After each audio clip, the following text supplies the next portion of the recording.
da ka tabbatar kana so ka bar addinin musulunci wani hanya ka bi? Lokacin da na karbi almasihu kai tsaye sai na shigo ƙauyen garinmu na soma wazi. Na samu jatumana na gaya mata lalle hakika almasihu ne fa. Ka soma wa'azi baka ina amfani da karamin fahimta da nake da shi cikin alkur'ani don ban san littafi mai tsarki ba. Na ce ba jama'a mu dubi aihuwarsa da ayyukansa ko cikin kur'ani. Lalle hakika shine kadai hanya. An ɓadda mu mama an cuce mu an ruɗe mu.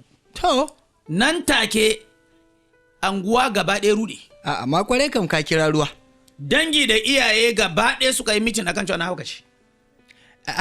Shin anguwanku koko garinku musulmai ne suke da rinjayi ko kuma kawai gaba ɗaya musulmai ne a anguwan ko kuma kawai irin dai akwai krista akwai musulmai a anguwan naku? A anguwan mu krista kima ba su wuce kaman ko guda 5 kima, kuma garin kuma mafi yawa musulunci ne ke da rinjaye. To amma shine kawai ka yanke ra'ayin zaka bar musulunci ka ci gaba kuma da wa'azi a wannan garin baka gudu ba? A lokacin nan da na gaskata almasihu ji nake kaman in hau saman wani tsauni in daga murya ga duka duniya, ko kuma ka fada lasfika kowa ya ji ka duka duniya akan cewa a zo a biye su almasihu kan ayi laifi.